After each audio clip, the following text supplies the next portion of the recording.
So before we head on to the project, please have yourself a drink outside and we'll reconvene to proceed with today's program. Thank you very much. Because of Kagiso Trust, as KT launches the Amathuba Project. As you know, Kagiso Trust, as it's been echoing behind us, adding to human capacity and community development over the past 40 years. We are also privileged as Makhanda to be celebrating that 40 years along with KT. Can you give Kagiso Trust a round of applause?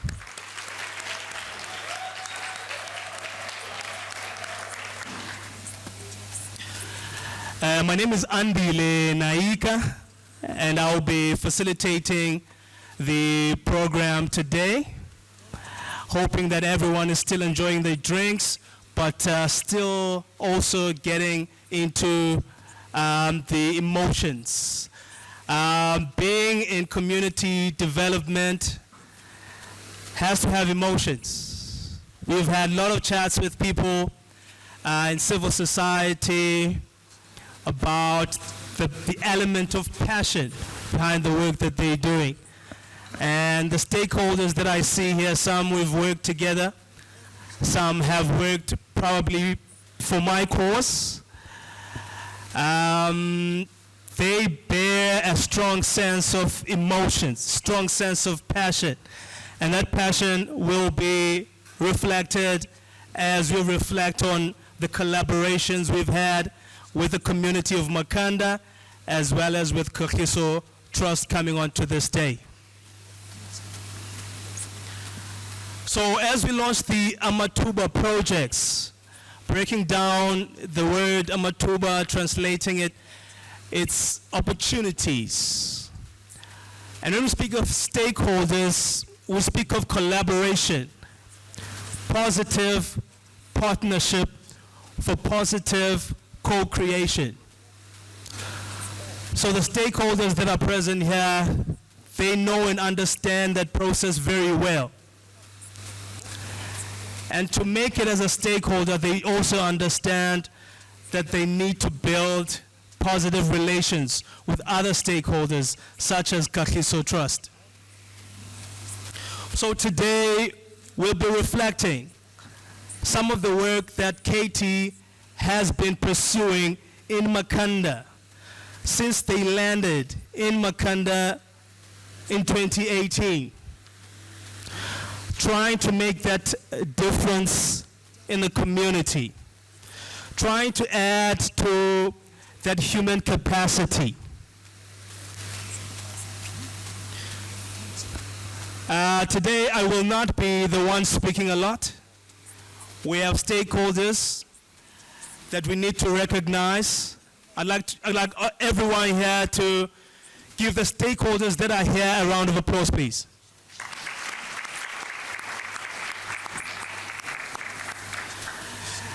And a due round of applause also goes to the executive of Kagiso Trust. Let's give them a round of applause.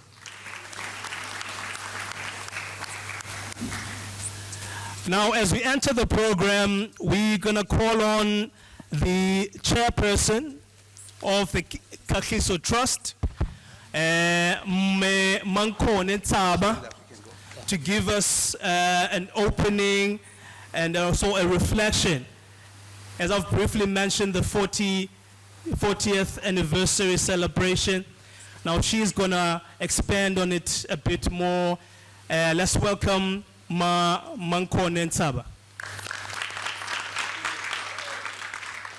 Kwaukubanjena sidibanisa izandla sithi kakade lento kukuzala kuzolula kwaukubanjena sidibanisa izandla sithi kakade singomba izifuba ngemisebenzi elulutho singomba izifuba ngensebenzo ebonakalayo kakade sinqina ngokubona sikho madoda sawukuva sivile kwathiwa namhlanje iminyaka engamashumamane esithi Kagiso Trust ukhulile. Ndikhe ndasabela madoda athi amadoda anqisha athi kakade bekufanele inkunzi abayikhuza ukuhlaba ingekahlabi uphakama kuloo meko imeko ngemeko niqoqosha kusonakala nibonisa nililiso. Ndivumelene ndithi ningomaxhalanga ndidleni amadini enkululeko nimiqhagi yokuvusa abantwana beAfrika ebuthongweni. Kurukuku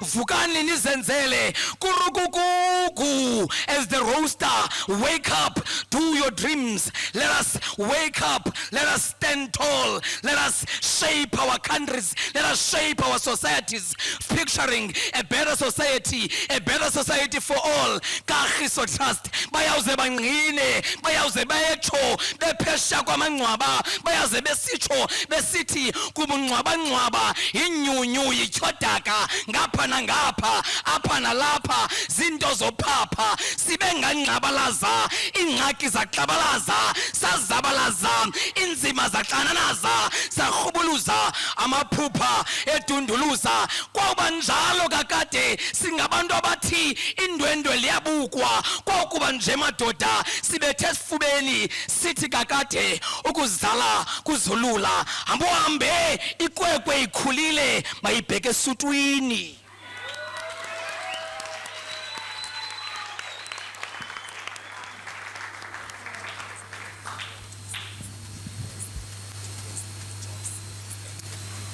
Thank you very much, Program Director. And in my culture,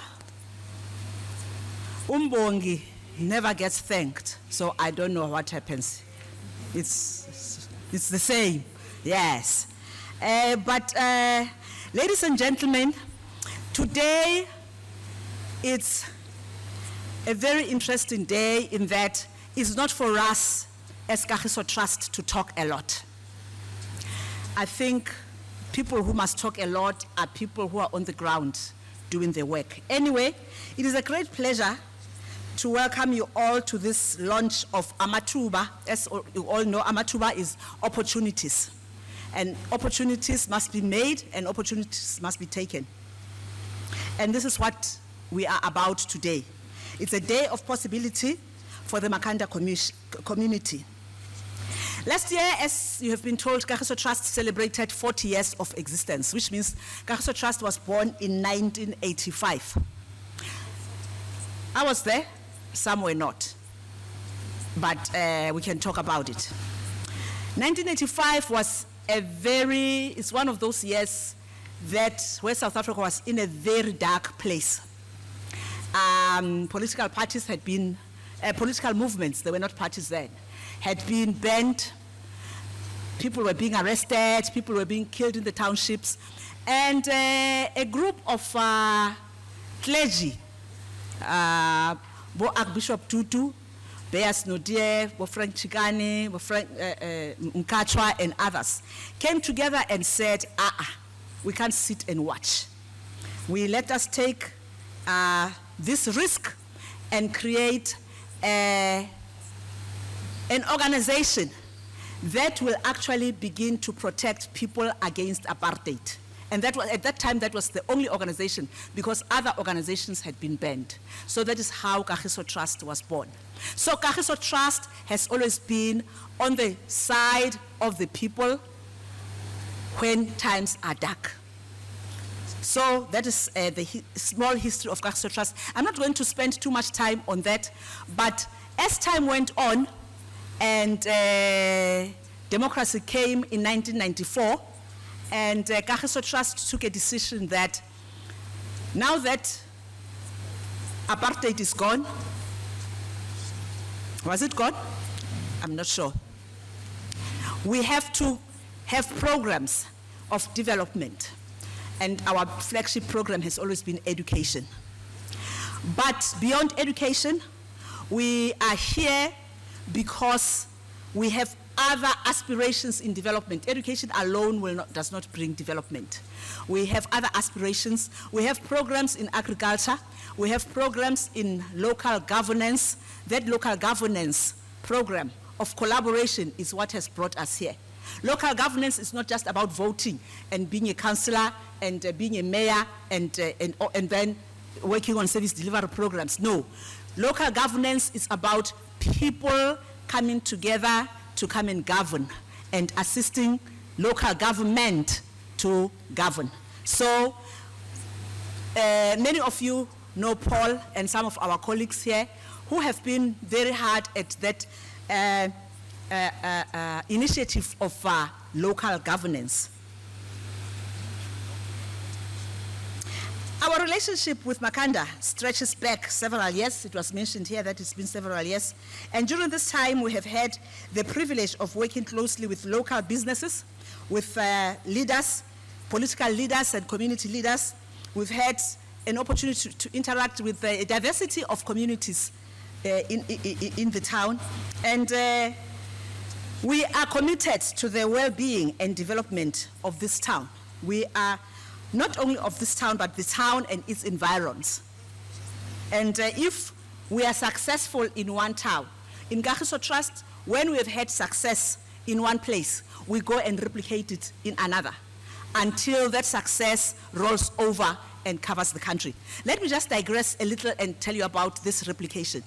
Many of you have you've just been watching the matric results. Free State has always been leading, right? And we have been working in the Free State, I think, for 10 years. And we developed a model. And that model of how to improve the functioning of an education district. Guess who went to the Free State to go and find out how that model works and how can they improve their own province and how is it done? How can they combine what they have been doing previously with what they have copied in the Free State? Any guesses? Do you know who came first this year in matric? Yes. KZN did not sit back and say we know it all. They went to the Free State to go and find out what is this Kagiso Trust been doing in the Free State.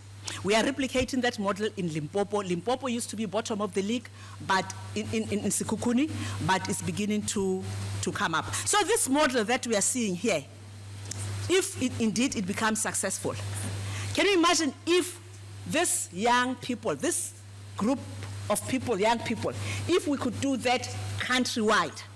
Isn't that igniting human capacity? It is. So that is how we work.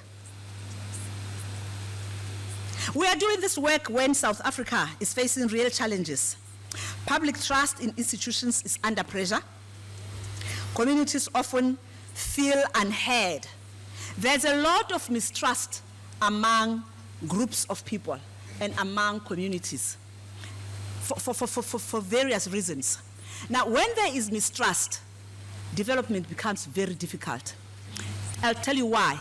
In development, you are bound to make mistakes. I've been there a number of years. I'm sure as a person, my mistakes have been more than my successes. But if you make mistakes because you were genuinely trying to make a difference, people forgive you. And if people trust in you and trust that you want to make a difference, they don't see that, they forgive you for the mistake. But when people mistrust each other, when mistakes happen, they don't see them as mistakes, but genuine mistakes, they see them as malice. And development cannot happen when people don't trust each other. As part of our 40-year commemoration, Kagiso Trust chose to celebrate not only with words, but with action. We committed to supporting a series of community-driven initiatives right here in Makhanda. These initiatives strengthen education, spark innovation, support socio-economic growth, and invite meaningful participation from all stakeholders. Mark what I said. I didn't say participation. I said meaningful participation. So participation that makes a difference in people's lives. The Amathuba Project reflects that commitment. And the Amathuba Project exists to open doors for young people, to strengthen local initiatives, and to demonstrate that when all stakeholders collaborate and co-create, real and lasting changes becomes possible. Thank you all for being here, for contributing your voice and your energy and your actions, your passion and your ideas. Today is not just a launch, it is a contribution to a journey we are building together. My Xhosa is not too perfect, but inde le ndlela esihambayo. Inde. So please keep up the energy, and with that said, I officially welcome you all to the Amathuba Project Launch. Please feel free.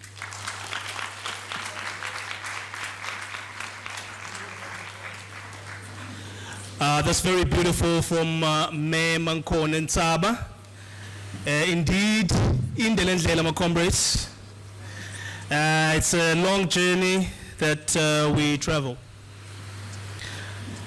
So now, before we get into the interaction with our stakeholders, we're going to play a short clip which reflects some of the work that Kagiso Trust has been doing in Makhanda.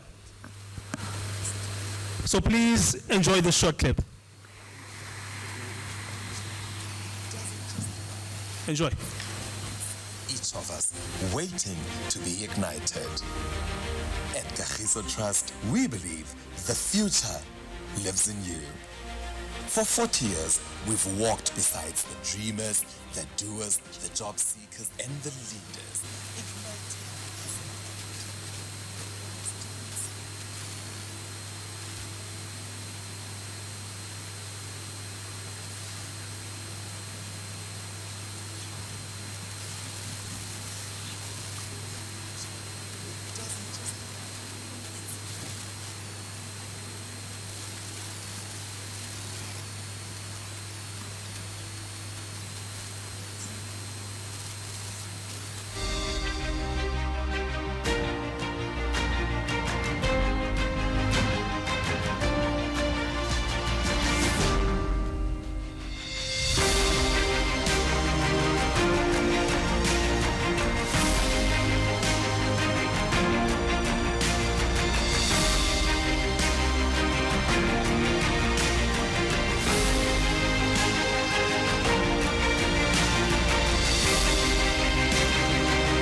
igniting human capacity for the past 40 years, not just in Makhanda, but in other areas around South Africa as well. So as Makhanda, we're also privileged Doesn't just arrive. to have Kagiso Trust working along with us in developing our communities. We are now going to call upon some of the stakeholders that have worked closely with KT over the years and who are also under the banner of the Amathuba Projects, who will be reflecting on their collaboration with KT and their purpose for community development as well. And together with those stakeholders, we're going to have other stakeholders which continue to play positive roles in community development in Makhanda. So without wasting any further time, let me get on to the stakeholders.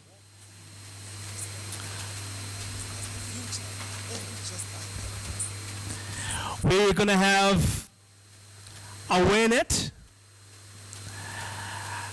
presenting their robotics and coding project. And they will be represented by Shetel Top and Tandukolo Hoy. And the Vulindlela Outreach Project will be represented by Bridget Harrison. The recycling project will be represented by Hilton Hackinson, Unati Klaas, and Monica Newton. That's a collaboration between the National Arts Festival and the Imbumba Yemboni. So we'd like to call upon the stakeholders to join us on stage, please.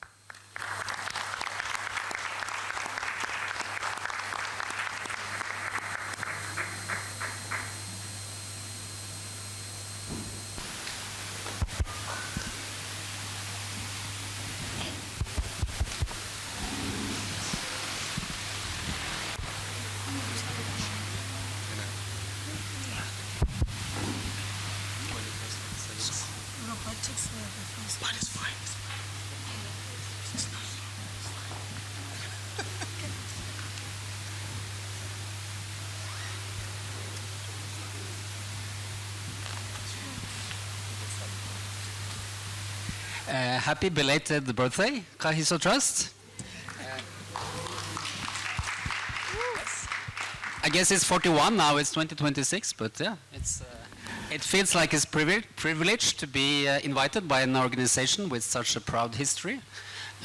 So I'm representing AwareNet. We are a non-profit organization here in Makhanda. We work with education and ICT. So we do educational support, but always with the help of technology.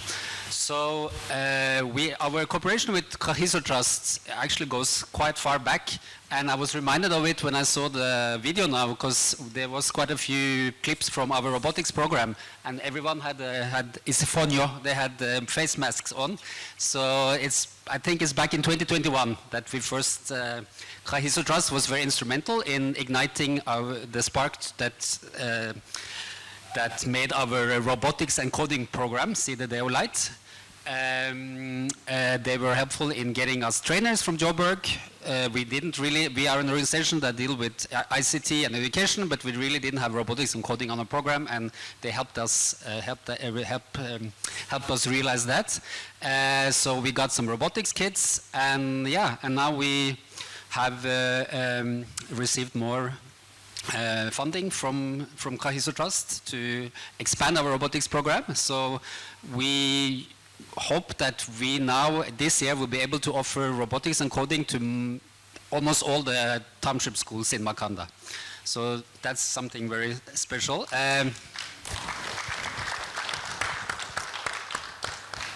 So with me today I have Tanu Kolo, who is our robotics and coding coordinator. He knows much more about robotics than I do, so I don't think I should go so much into the nitty-gritty. And for those of you who are interested in seeing how it actually takes place, we have a team with us. We have some few learners from Archibulekwa, and we have our excellent robotics trainers. So when this is done, when we are done with the speeches, feel free to ask them to demonstrate how it's done with this robotics and coding.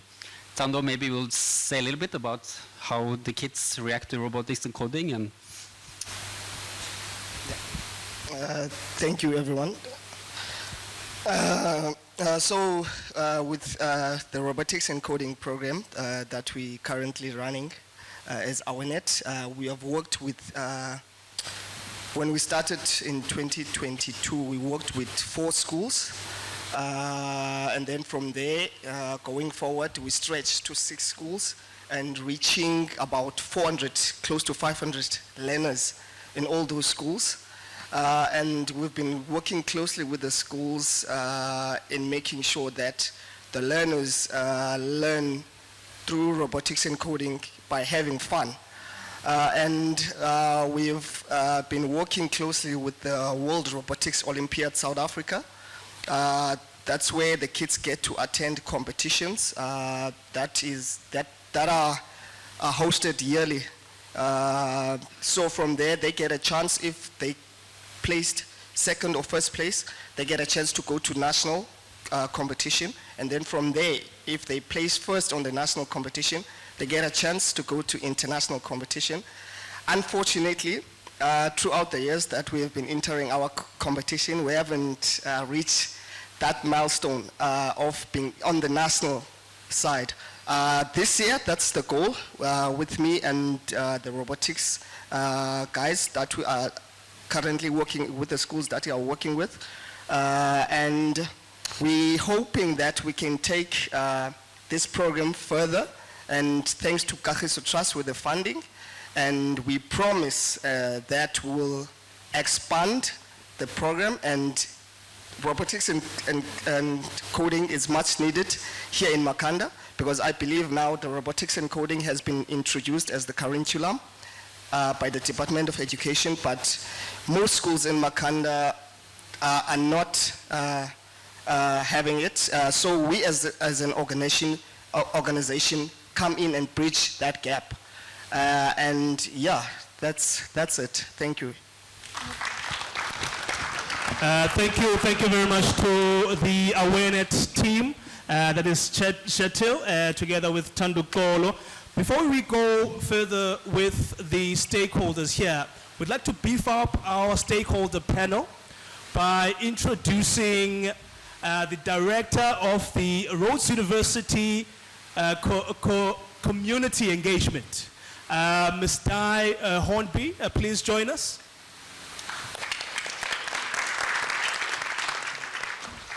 And also, we'd like to call upon stage Makhanda Municipality Councillor, Mr. Rami Konta.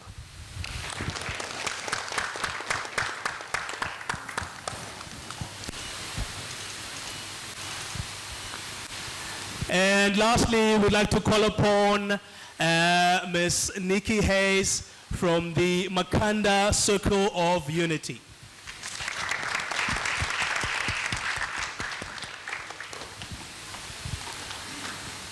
And the brief in terms of time is to be quite brief. Apologies. But 4 minutes to 5 minutes, I think that would be perfect. We can proceed with the stakeholder, I'll say stakeholder engagement. How's that?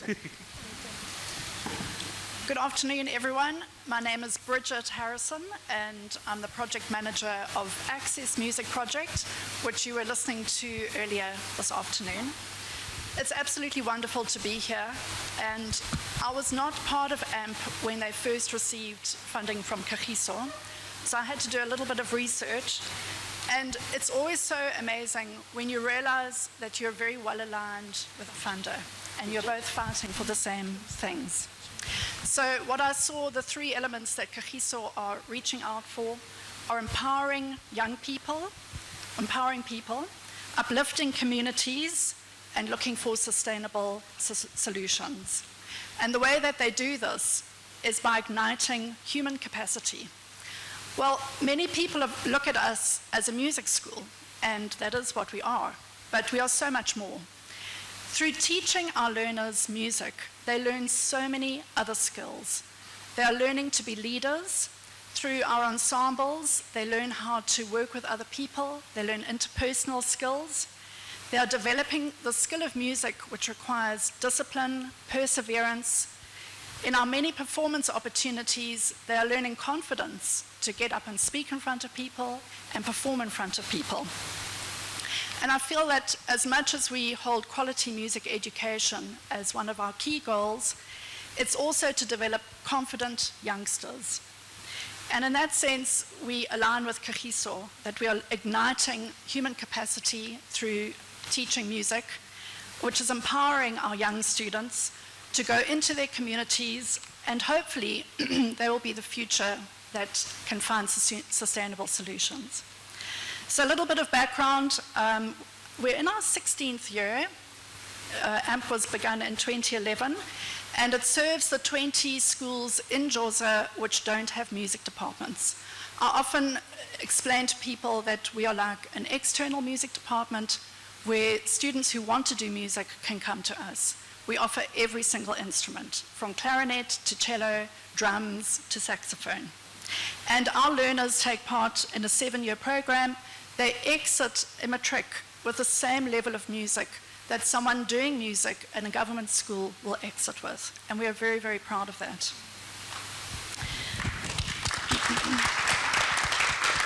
So our school looks at 3 basic elements. We have practical lessons, theory of music, literacy, as well as ensemble. We give our students many performance opportunities, and they have performed here at the Guy Butler with Hot Sticks Mabuza and the Soweto String Quartet, amongst others. But we faced a challenge because we are reaching a small number of students, and it was bothering me that we weren't having as great an impact as we should. And that's when Kabelo phoned me one day, and I was so thrilled. We had just received funding for our end-of-year concert, and we had decided to devise a marimba workshop to lead into that. And I said to him, this is just the best news, because we can take this small seed that we have just begun working with and just throw it open. Our main goals are to visit schools. We are hoping to visit 10 schools in Xhosa, if not more. We've had lots of interest from some of the schools in town as well to come and visit. We are looking to expose children to music and also demonstrate the fusion of African and Western music, as you saw this afternoon. At the same time, we are celebrating South African heritage. We play South African repertoire, and we love to play South African instruments. So who is going to be impacted? The learners, our beneficiaries. That's always the most important. And I'm very pleased to say that I underestimated our numbers. We've done 3 school visits already. I thought we might reach 100 to 150 at each school. So far, we're averaging about 500. The impact of that is we've had so many learners wanting to come and find out about doing music, and we are poised for growth in the next year. The other people that are impacted are our alumni. I would encourage you to go and talk to them if you have the chance. They're wearing our uniform. All of these gentlemen have been through AMP. They started as children. They are now teaching at AMP. And for me, that speaks to a sustainable solution. And through the funding from Kagiso, we are able to create employment for them, and hopefully it will lead to more opportunities. We are also hoping through this to reach the schools. We've been wanting to develop our partnerships, our relationships, and already just in visiting and being able to have conversations, I can just see that this will lead to more things. And finally, this funding is also a wonderful opportunity for the funders to align with projects like ourselves, where we can give them the opportunity to reach the community that they are striving to reach and be a vehicle for their own impact into the community. So we are so looking forward to 2026. We are amped to go, and yeah, thank you so much for the opportunity. Thank you. I'm Hilton Harkinson. I'm Operations Manager with National Arts Festival with the CEF project in the building where you are now. So NAF is 51 years old. In 2021, around about 2021 or so, they heard about the CEF project and an application went in, and it was looked at what we could do as National Arts Festival to make Makhanda better. And so we looked at, and the CEF project was started then in June 2022. We had a very small number of people that came in that we started at the festival. I think our first intake was about 60 odd people. We have grown to, every year we've employed roughly 1,800 people over the last 4 years. So we employ about 1,800 people. In Makhanda, our whole philosophy is that we work together with the whole community, no matter who it is. With Makhanda municipality, we want to cooperate. We don't want to take over any jobs. We just want to help wherever we can. So we work in 27 different schools now. We do food gardens in 27 different schools in the east. We do pothole repairs, we do road repairs, we do cleaning of gutters, we do food schemes. There are just so many different things. When we started the project, we found there was a huge amount of recyclable material and refuse that was going to the landfill. So we looked at what we could do with that. Isn't there something that we could do?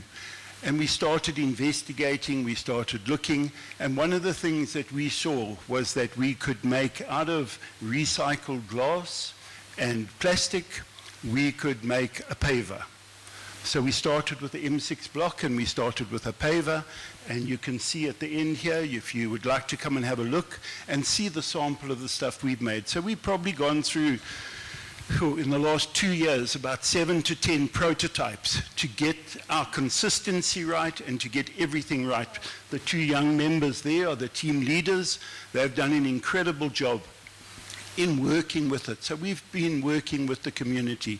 We have teams that collect all the stuff from the illegal dump sites and recycle on site. So we recycle all the plastic bottles, we recycle glass bottles, we recycle anything that we can. And we have a center where that all goes to, and everything is then from there is sorted, and what we can use, we use.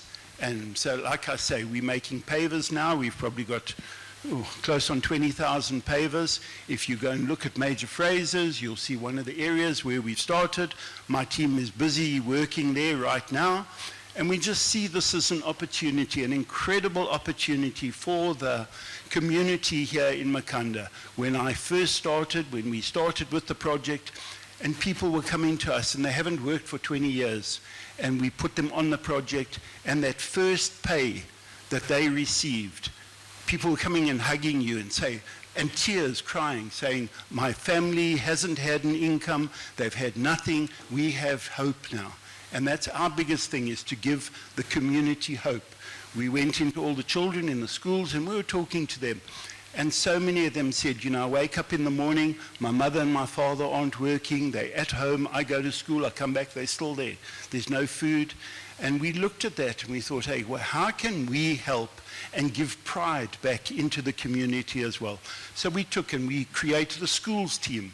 And we said, okay, workers, go into the schools, go and work in the schools. And when the little children were seeing that's my dad, that's my mom, and there was so much pride in that. And we developed from there. So we have 9 different teams now where we are around the whole of Makhanda. We do anything we can. We work with the schools, we work with the hospitals, we work with the community, we work hand in hand with the municipality. Wherever we can, we do what we can with what we have. So when Kagiso came and spoke to us, and with the pavers, like I say, we're probably on about prototype 9 or so. And it's been a huge challenge to get to scale. And if we want to do something with what we have, we recycle probably 38%. We're up to about 38% of everything that would have gone to landfill. We are recycling now about 38% of that. We're hoping to get to 50%, but we recycle anything that can be used, from plastic bottle tops to the bottles to everything. We do school education programs, teaching them colors, teaching them shapes, teaching them all kinds of things. So we have great work that we're doing, but we look forward. So back to Kagiso, when they came and they approached us and they said, how can you develop this paver? How can you get bigger? Because we have small machinery, our budget on the CEF, 80% goes to wages, 20% goes to everything else, your management fees, your vehicles, your fuel. We do approximately 40,000 bags of refuse every single month. So wherever you see the red bags, that's CEF. Wherever you see the green overalls with the thing, that is CEF. So our community, we call the green ants because our people go around. And like Monica keeps on saying, if you put enough resources into something, you have to make a change.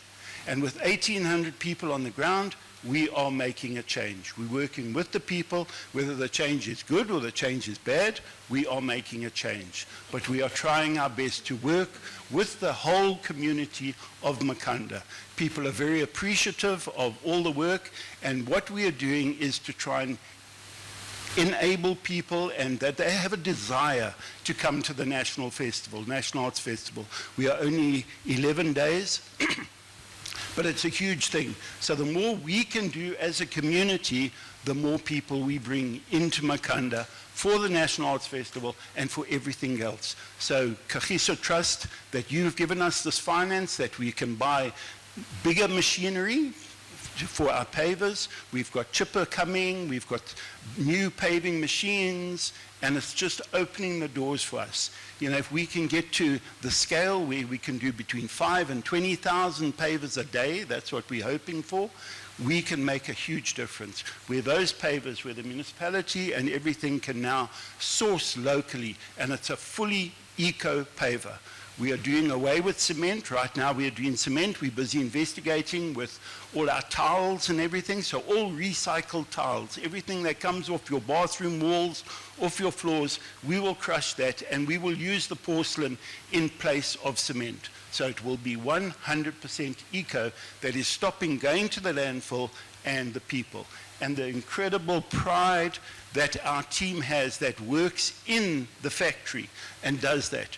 So we show, sorry, I'm taking a long time, I'll finish off. We show, as we go in, you know, people go and pick up some plastic bottles and they pick up a little bit of rubbish and they don't see. So what we do is when a new team comes in, we take those people to the factory and we show them the end product. This is what you're doing, and this is what we can get from what you're doing on the ground. The collection. No job is too menial, no job is too small. Every single person, we've had 5,500 people go through the project now in the last 3.5, nearly 4 years, and every single person is special. Every single person is an asset to who we have and what we have. And when they go from the project, they get a certificate and they have now a work ethic where they can go and they can look for other employment. And we are so, so, so proud when they come back to us and say, I am now working at wherever they are. We have 19 graduates that have had degrees that have come into the project, and every single one of them is now working somewhere else, that they have used this as a stepping stone and they've moved. So Kagiso Trust, we're just so thankful for what you've done, and the whole community of Makhanda, we just keep on praying that we will work together. Anything that happens that breaks down that trust and everything, we come against it, and we want to work together as a community because we have a huge amount of potential. Thank you.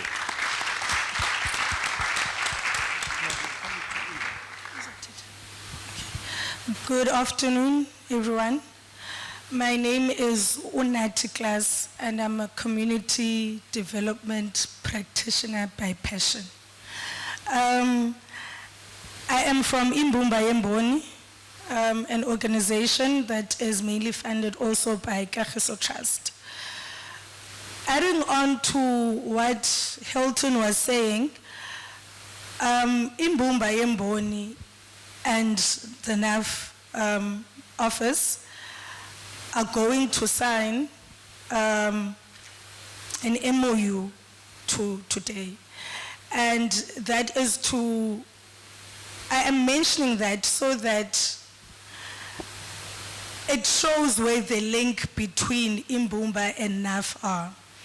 So there are 5 of our team members that are currently a part of the recycling project. They are there to learn skill so that because one of the pillars of Imbumba Yemboni is environmental remediation and recycling. So the significant collaboration between NAF and Imbumba was based on that we need some of our members to be skilled enough in order to be competent in the recycling remediation and environmental remediation pillar that we have.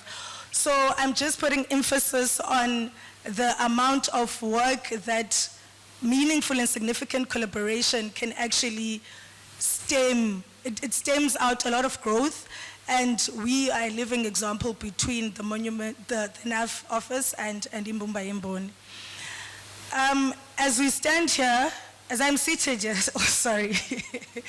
together with my team, we are grateful to Kagiso Trust and the opportunities that it has given us.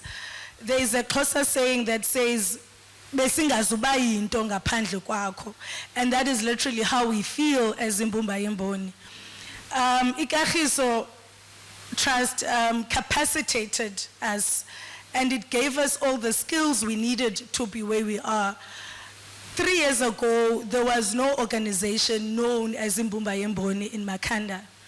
But because Kagiso Trust decided to put us together in one room, capacitate us in ABCD and capacity development. So here we are standing as competent individuals who are there to bring meaning into community development. As I said, we are an organization with 4 pillars. I'm not going to delve much into what each pillar is, but there are 2 pillars that we are putting forward to shape and profile us as an organization, which is the tourism and heritage pillar and the environment, remedial and recycling pillar. Kagiso Trust has played majority role in making sure that we showcase ourselves and we cement our position in Makhanda and Makhanda's development as a whole, working with us in those 2 particular pillars. With the tourism and environmental pillar, we got funding to identify a heritage route in the east of Makhanda.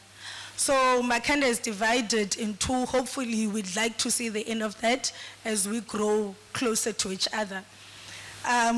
In years to come, we do not want to have a divided Makhanda. We want a united Makhanda. We have the east of Makhanda. We have the east of Makhanda currently, which is referred to the township side.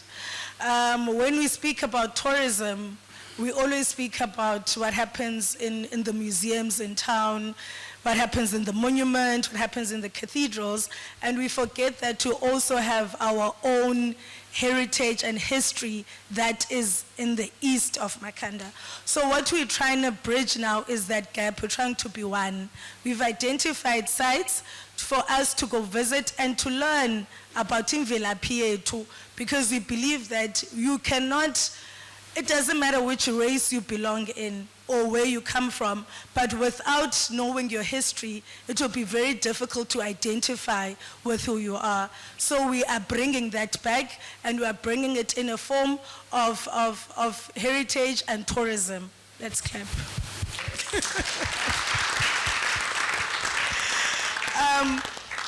So now I am challenging everyone that is here to be part of that tour.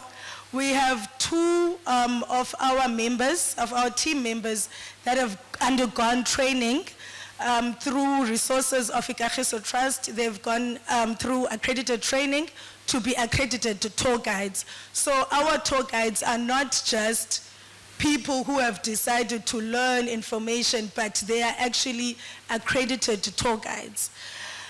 Yes, so thank you to Kagiso Trust also for that. They've done, you see, you know what I'm trying to say. Yes. And so what now we are working on, we're working on trying to develop these heritage sites, because we know that there are issues of crime, issues of dump sites. That's why then the link between the environmental remediation and the tourism come in together very well, because we cannot take people into dirty or unclean spaces. So everything that is cleaned along the tourist route then goes back to be recycled, and bricks can come out of that. So that is Imbumba Yemboni. We also have a pillar of education and have a pillar of sport, but our overall picture is for us, or our overall goal is for us to have a multi-purpose center. And we believe through significant and meaningful collaboration, we will get there. Thank you very much. Thank you once again to Unati Class, as well as Hilton Hutchinson. As I've said before, two stakeholders coming together for community development. That is the Imbumba Yemboni, partnering with the National Arts Festival via the Social Employment Fund. And also thanks to Awarenet, represented by Shetel Top and Tandukolo Hoi, as well as the Vulindlela Outreach Project, represented by Bridget Harrison. Now, these are projects that are under the umbrella of the Amathuba Projects by Kagiso Trust.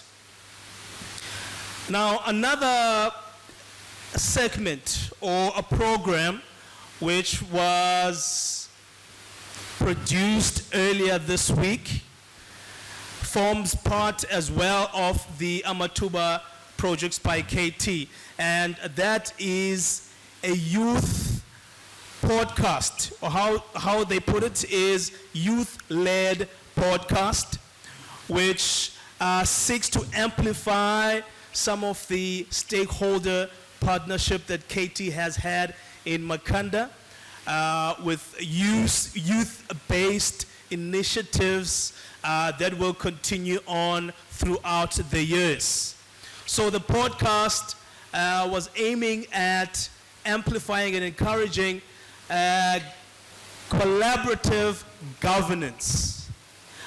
Mayor Nsaba put it quite nicely earlier on when she opened things up for us, when she mentioned that collaborative governance doesn't just speak, or it doesn't only exist within the walls of our public offices, but it exists and lives and thrives in our communities and how we work and co-create solutions in our communities.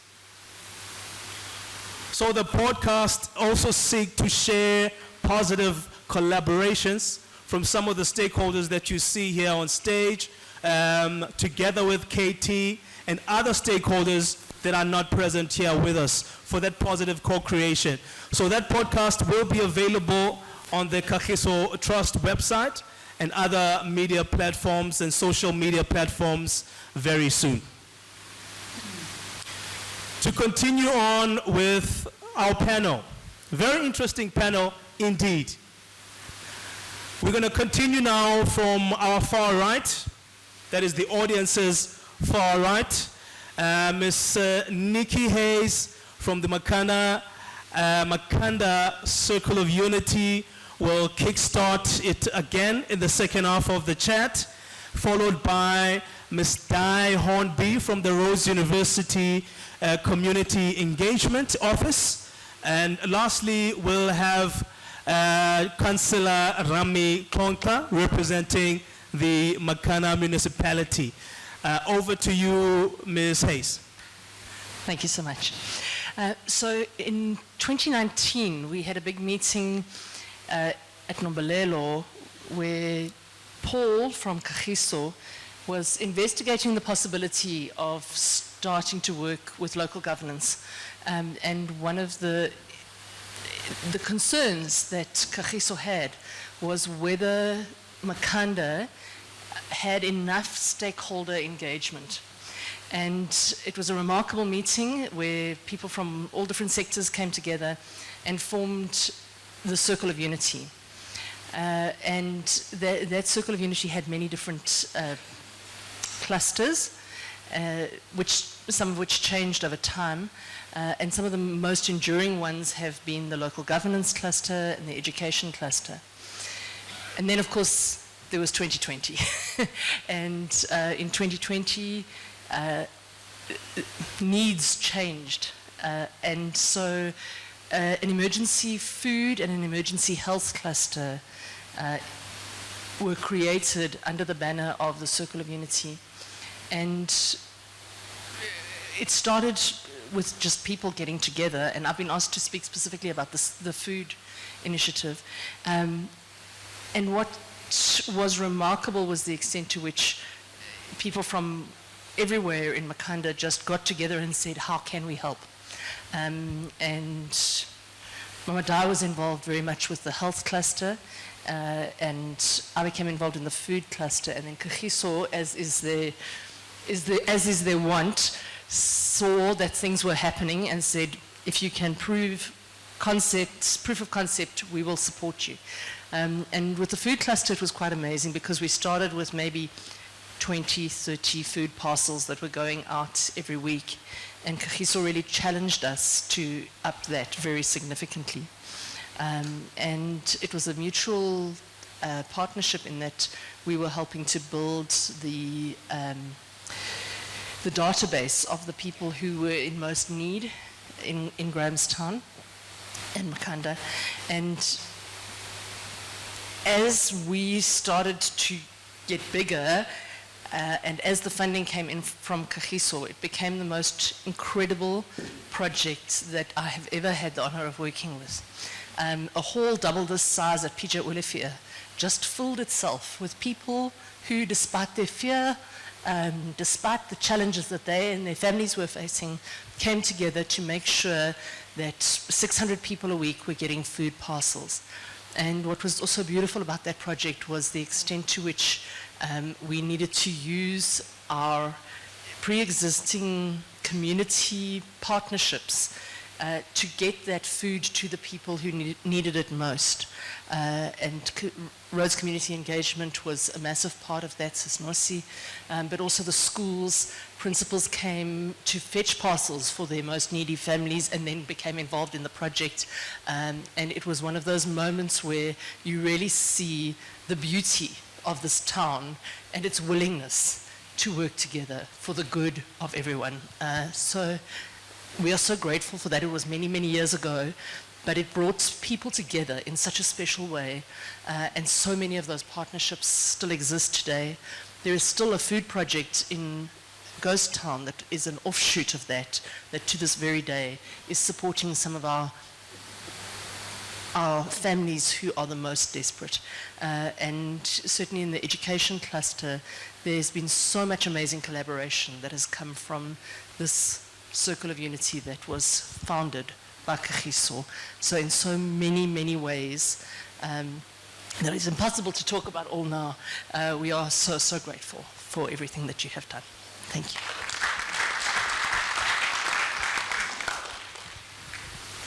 Just to extend our thanks to the executive of the Kagiso Trust. We know you're incredibly busy people, so taking time out to not only invest your money in our city, but also to bring a part of yourselves is a very special thing.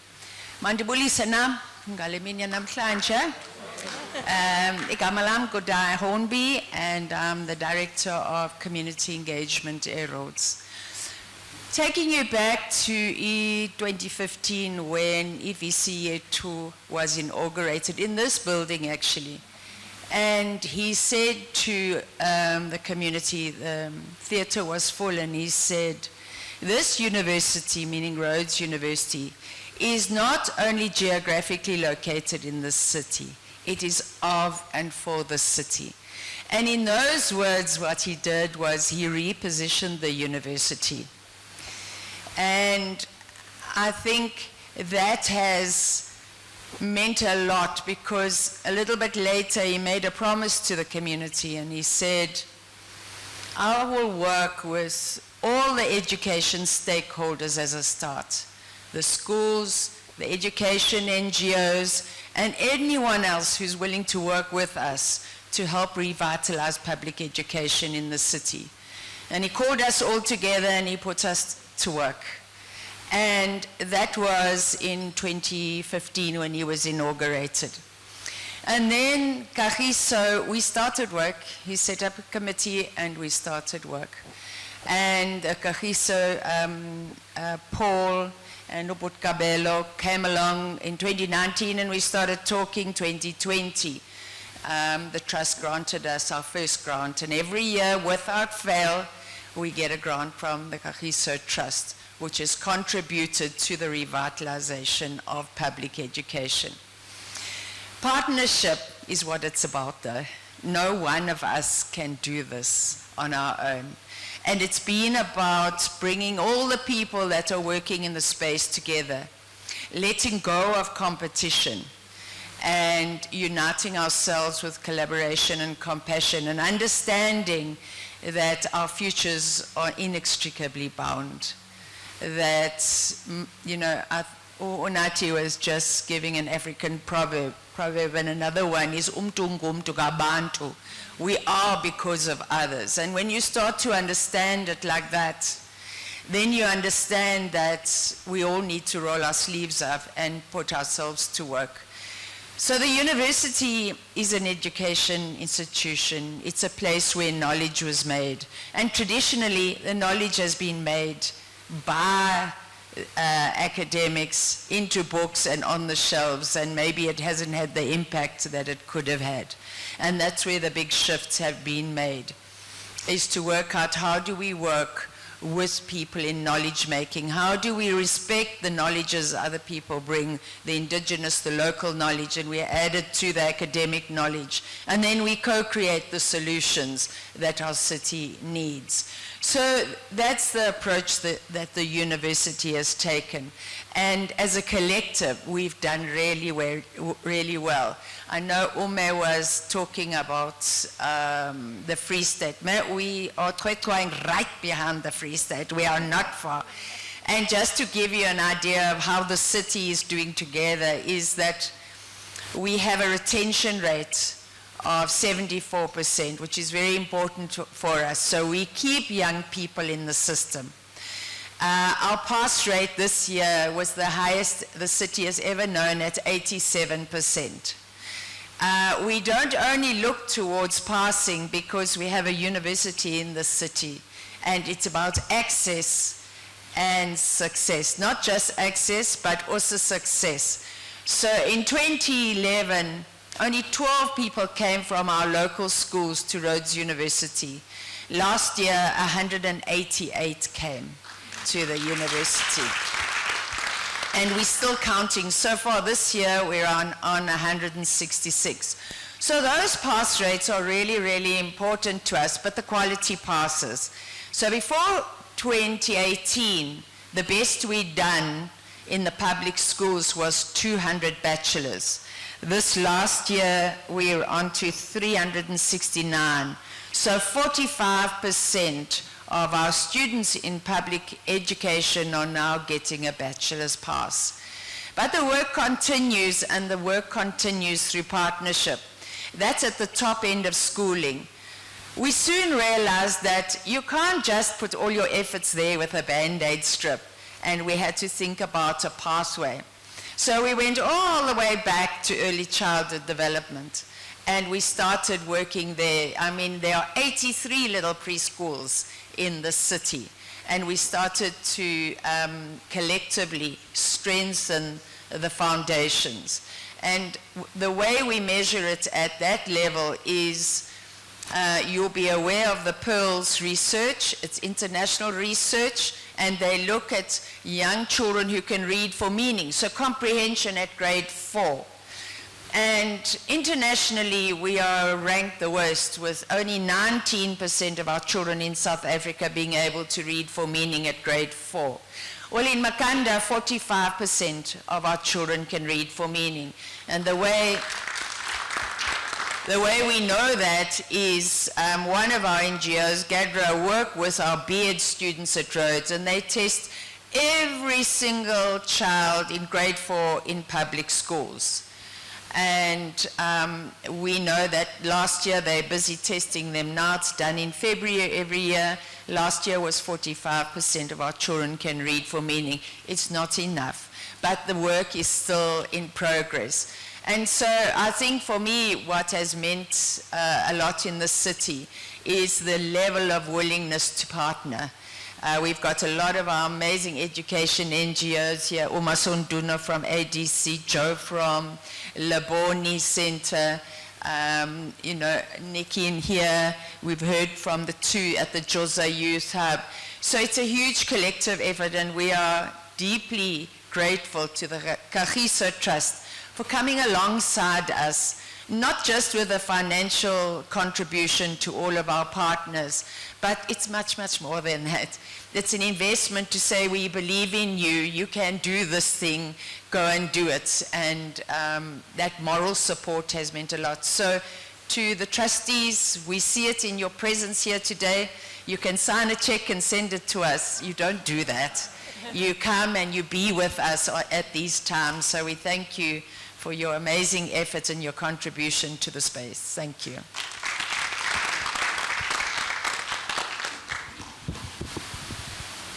Thank you, Program Director. I'm the last one to speak here. I'm going to take only 1 minute. I was supposed to be at another meeting at 5 o'clock, and it's already 5 o'clock now. I'm heading Engineering and Infrastructure in Makhanda Municipality, the member of the Mayoral Committee. All these people that are here belong to us because we are the local government sphere. All the presentations that have been made here, I was asking myself, do this wonderful work that is being said here appear in the integrated development plan of the municipality? Because it's very important for them to be included in the IDP of the municipality. Secondly, the municipality 4 times in a financial year holds the meetings that are called IGR, Intergovernment Relations. These meetings are chaired by the executive mayor.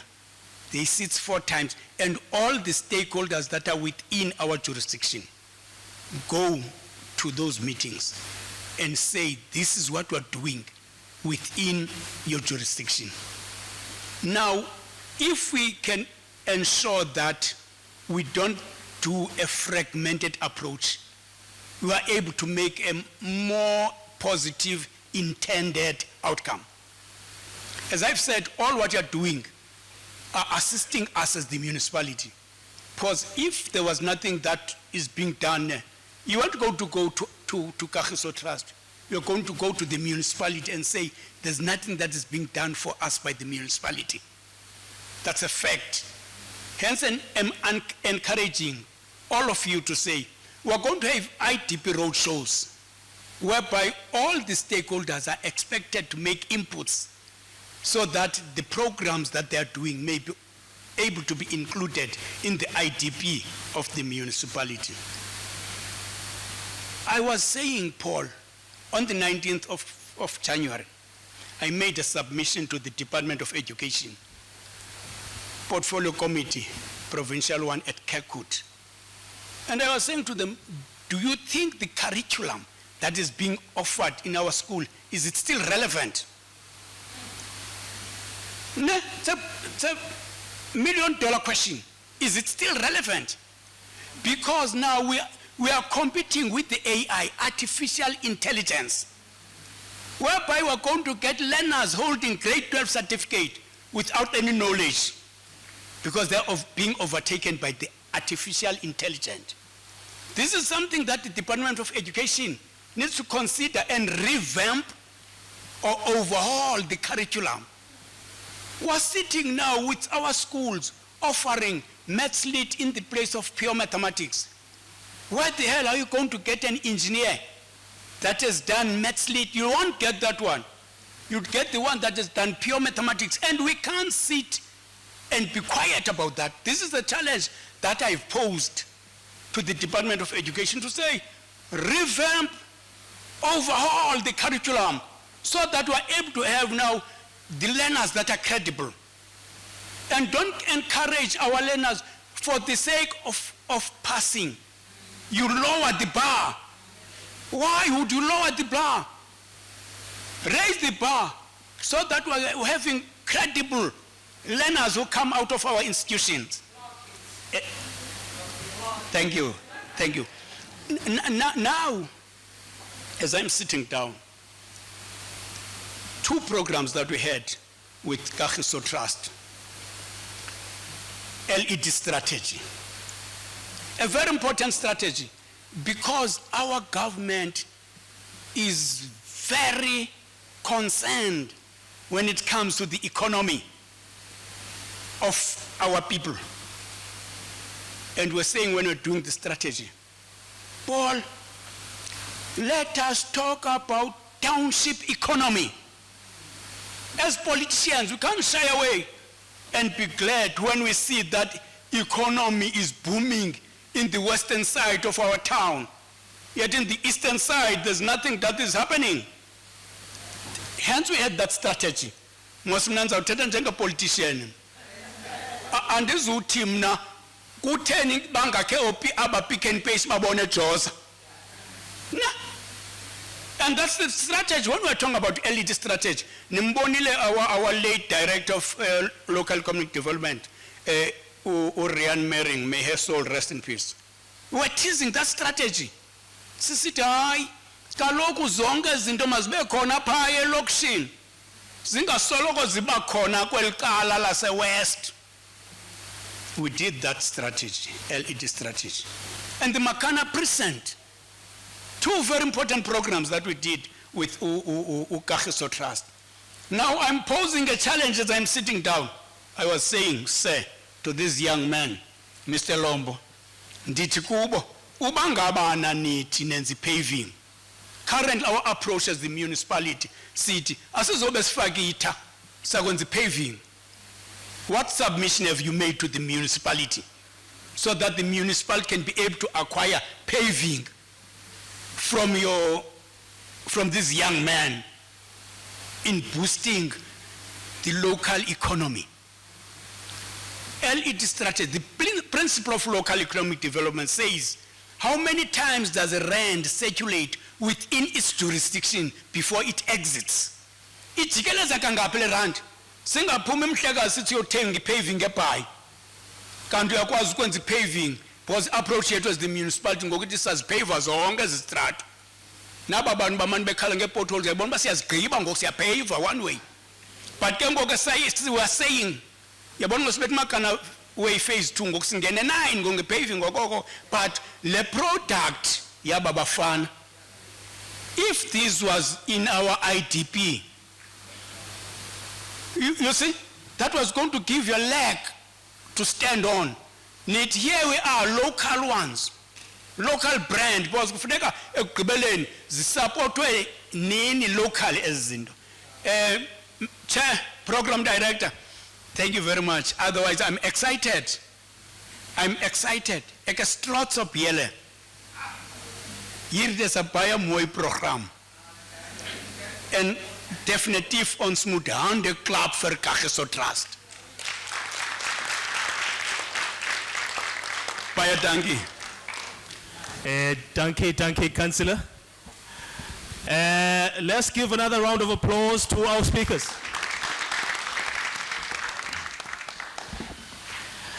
Now, There were positive engagements, positive feedback from the stakeholders, especially also about collaboration. Collaboration within local stakeholdership, whether public or private, all for positive co-creation. A final round of applause for the stakeholders as they head back to their tables. Thank you very much.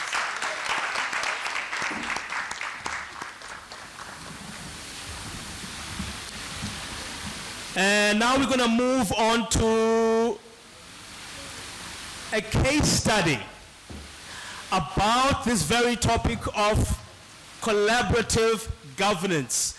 And to present this case study for us, we have the head of government at the Kagiso Trust, Mr. Paul Smith.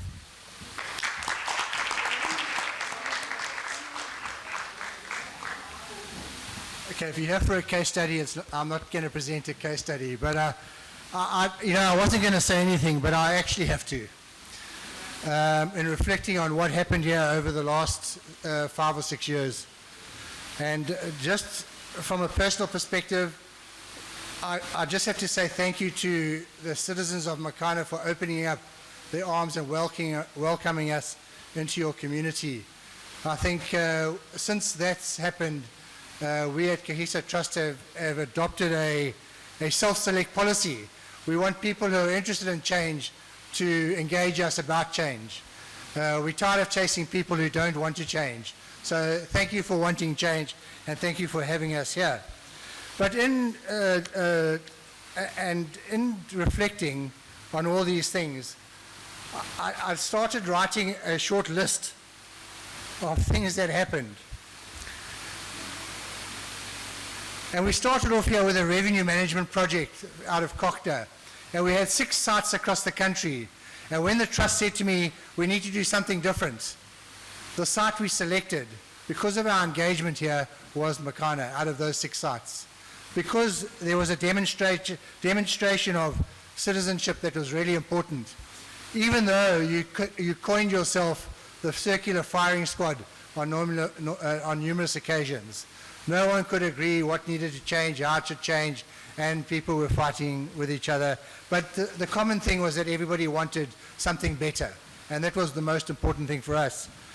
The amount of time that people in this room gave up to 1-on-1 cups of coffee at Major Fraser's or anywhere else was phenomenal, and that allowed us to deepen our understanding of the local context and understand what people were thinking, and so that we could help the process going forward. Working with the Joza Youth Hub, Maso, what a pleasure it has to be working with you and engaging you and understanding what community really need is important to us. The support around the JOC committee during COVID with Julian from the journalism faculty at the municipality and the other role players. Phenomenal effort put in without much thanks at the end of the day to those people. The PACA report that was conducted, the competitive advantage study that was conducted that gave insight into where the future lies. The quantifying the education economy with the university and co-funding that study. The development of an LED strategy with the Center for Local Economic Development at Rhodes University. Co-funding Makhanda East Precinct Plan with the municipality. Several strategy sessions in the mayoral committees, the mayoral lechotlers, and the strat sessions with the municipalities over 4 or 5 years, and the dialogues that were created with stakeholders. The scenario planning with the business school, and looking at what 2 elements would drive the success of the city, and we made it the success of any city in South Africa, and those 2 elements were political will and the ability to work together. And that came from communities in Makhanda. There were 2 municipal empowerment dialogues with leadership. We supported the MCU through the Open Government Partnership, and we did asset-based community development training, NGO capacity building, just to name a few things. But what you may be curious about, where has all this taken our initiatives around collaborative governance? Well, we have an MOU with SALGA nationally to advocate for adoption of collaborative governance around the whole country. We're currently working with the Eastern Cape SALGA department. We're working with Gauteng SALGA. We're working with National SALGA at all their conferences advocating for collaborative governance. It all came from Makhanda. The KT partnership with CSR looking at post-mining economies in small towns. The fundamental essence of that planning and defining the future rests on collaborative governance. It originated from Makhanda. Gauteng Kokta is adopting collaborative governance as part of their revenue management solution in municipalities in Gauteng. We implemented this STR project, the Small Town Regeneration Project, in 3 pilot sites throughout the country. Collaborative governance was the core pillar of each of those projects. 8 others we trained online, and 2 of them have come to the table and have self-selected further support from us to build collaborative governance environments as an enabler to local economic development. We've hosted a national collaborative governance roundtable dialogue where people in the sector are coming together to see how this can impact the way communities and government work together throughout South Africa. We've hosted local government, local economic development dialogues linked to collaborative governance, because that's where communities and municipalities interact. We've participated in the local government white paper, and we've centered collaborative governance, and you'll see it in the drafts of the white paper and future drafts with the drafting team. We've coordinated and facilitated NGOs participating in this process, and we've workshopped it with the white paper, local government white paper curators. We've made several policy submissions around collaborative governance and the way community engagement should take place. And this all started in Makhanda with a single cup of coffee at one of the coffee shops with several individuals, one at a time. So thank you for all that. I think our only hope in the future is that Makhanda municipality sees its way into actually operationalizing collaborative governance. They accepted it and tried to participate, but I think things got in the way. So despite warts and all, this project has led to a far greater initiative that Kagiso Trust is able to share the knowledge gained here with every other community in South Africa and every other municipality. Now we just hope that the culture of active citizenry locally continues to inspire collaborative governance and wait for the opportunity that government comes to the table and participates as an equal partner in collaborative governance. And what's really inspiring about the community here is people are tired of fighting with government, and ready to work with government. And that's a fundamental, critical success factor. And so to the youngsters here, thank you for giving us the opportunity to work with you. It's really important, and we love to see your success. So thank you very much from our side for welcoming us into your city. Thanks.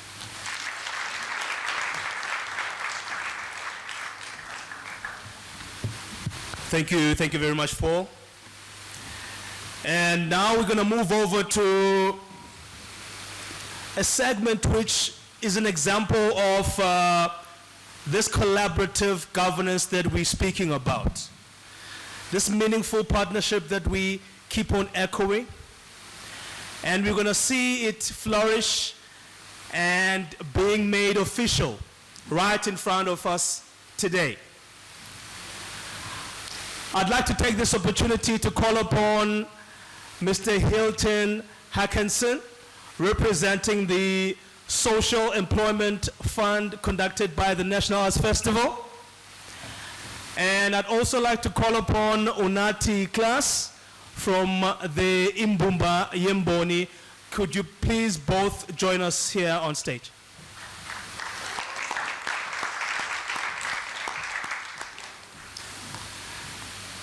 Now this part will also not just require the 2 stakeholders represented on stage, but it will also need our coordination as well as the audience. So the National Arts Festival, together with Imbumba Yemboni, have started collaborating, forming meaningful partnerships, as they've mentioned, the recycling project, which is most probably a first in their bright future. Right in front of them, they have a memorandum of understanding, an MOU, which will bind the terms of partnership between these two stakeholders, almost like a marriage. And Kabelo will be the priest for us today. So this is a holy matrimony between these two stakeholders. There you go. You can sign.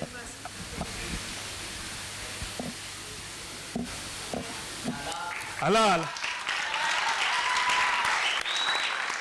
It's fine. Just sign, yeah. You can put it there, yeah. After you can come through.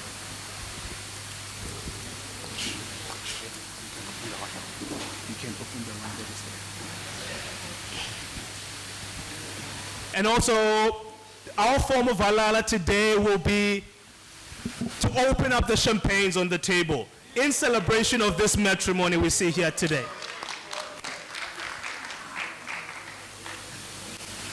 Thank you, sir. You need some? No, I'm good. No, you may Thank you. take the bride.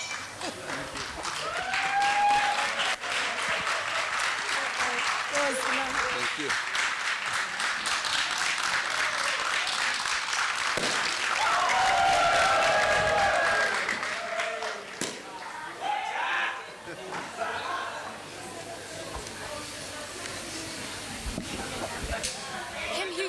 Can you use this? Andile.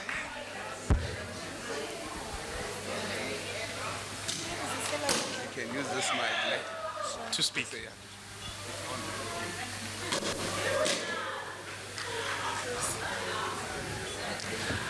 Halala, halala to community development.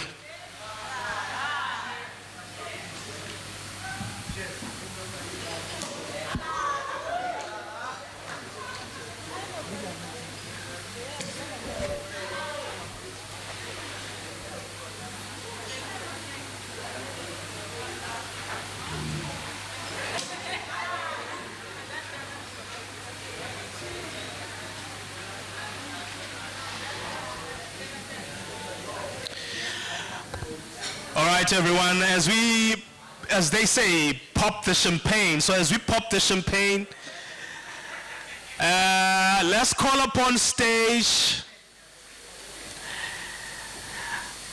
a trustee of Kagiso Trust, Mr. Din Zu Nevutalo, to come and officially close it off for us with some closing remarks for the session that we've had today.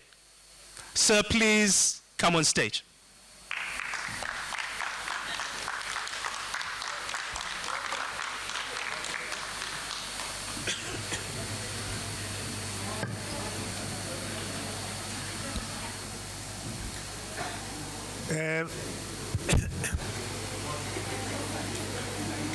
Good evening, everyone.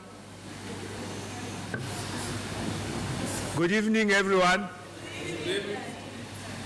Cheers to Amathuba.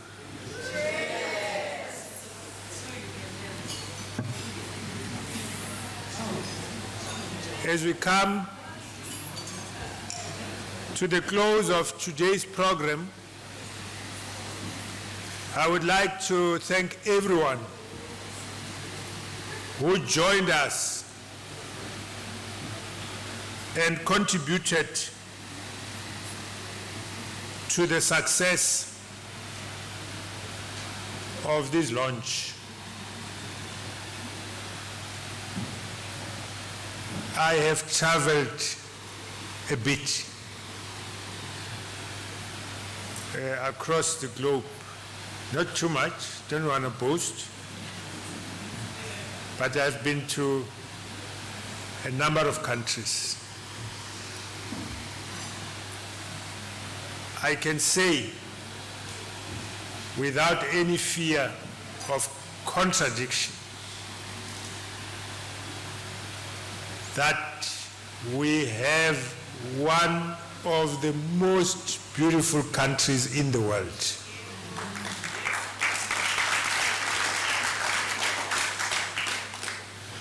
In the world.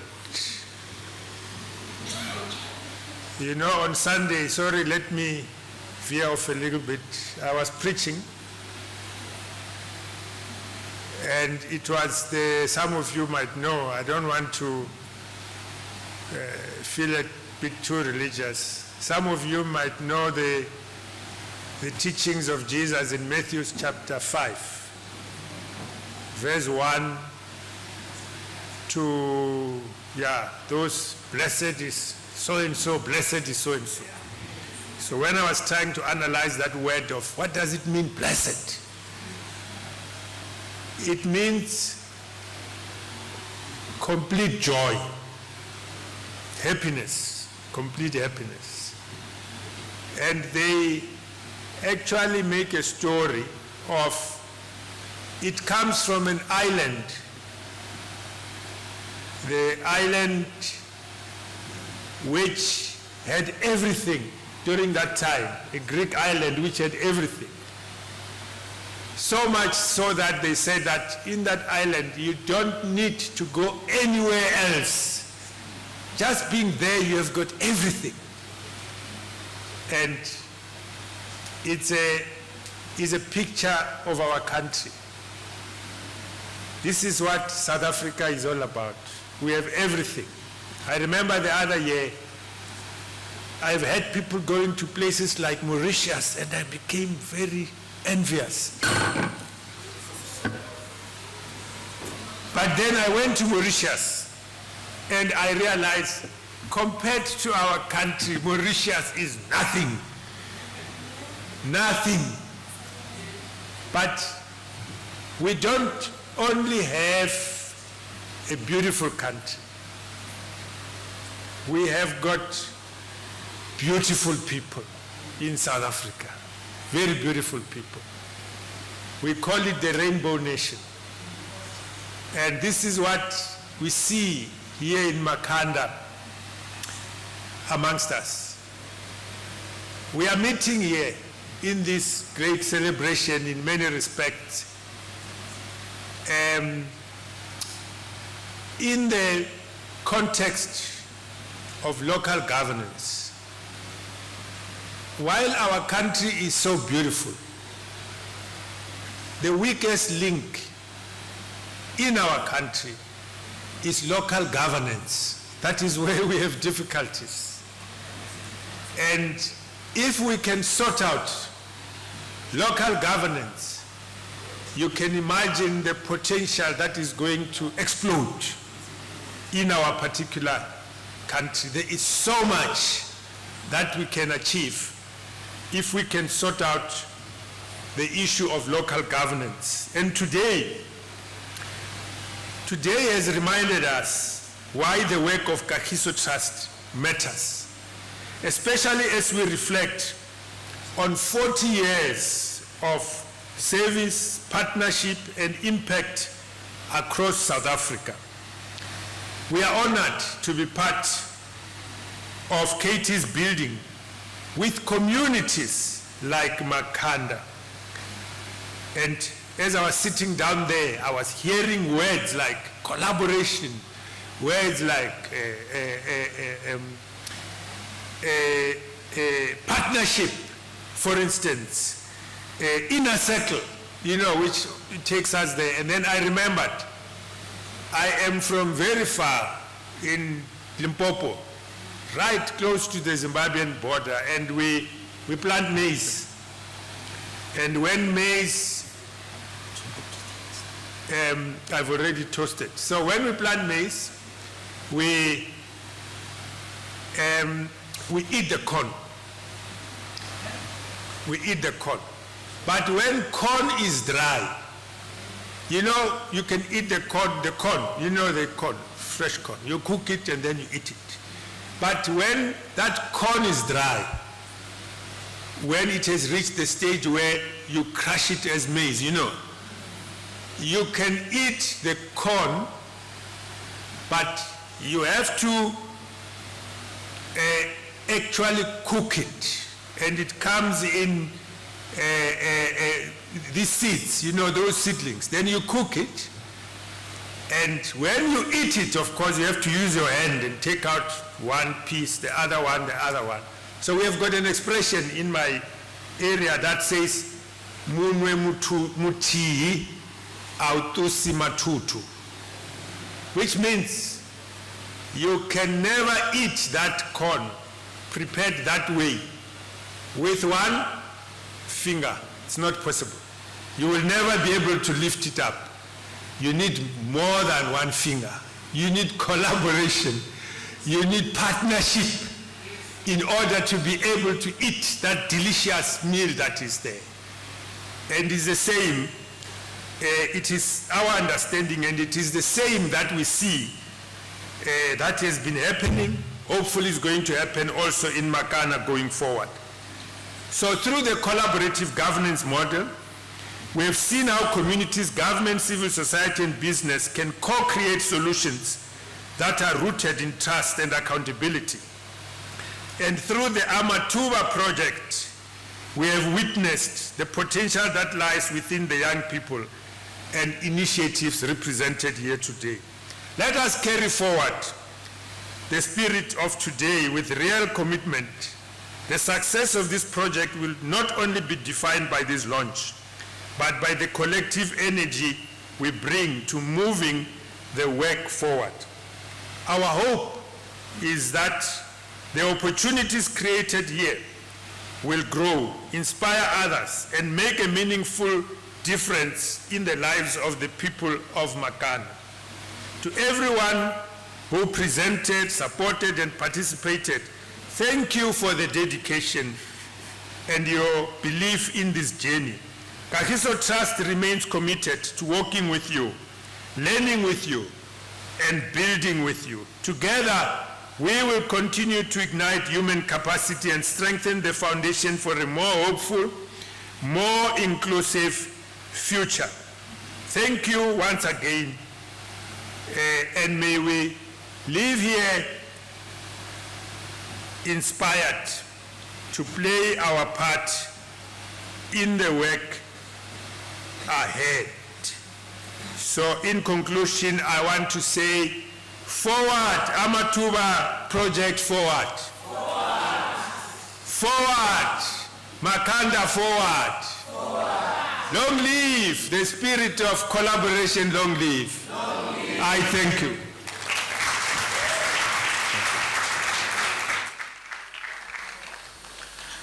Now, long live the spirit of collaboration, especially for community engagement. Long live indeed. Thank you very much, Mr. Nevutalo. On that note, finally, can we please give all the people that are in the house or in this room, the people that have been on stage, you who've been listening, watching, being part of the audience, the camera crew that's been recording this whole event, the entertainment by the marimba band Access Music Project, Bodlingaga with amazing reflective poetry for us today.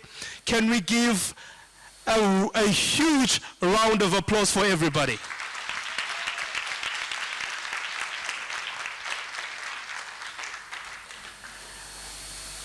Yes, now that we've reached the end of today's event, we will be having a meal before we leave. So we're gonna do it in a coordinated manner. Hopefully it will not cause any traffic or blockages. We would like to do it very swiftly. We will start with this table in front of me. Sorry, the tables do not have numbers, so I can only point at a table. So the table in front of me here at the center will make an exit this way. The closest exit will be this way, and the table right behind it, next to the camera, probably should not have mentioned the camera, but right behind this table, so these two tables will exit through here towards the meal and a drink and back to the table again. And then we'll do 2 more tables and so on and so on. So if Paul and the crew and Miss Dai and the crew could please exit, we'll appreciate that.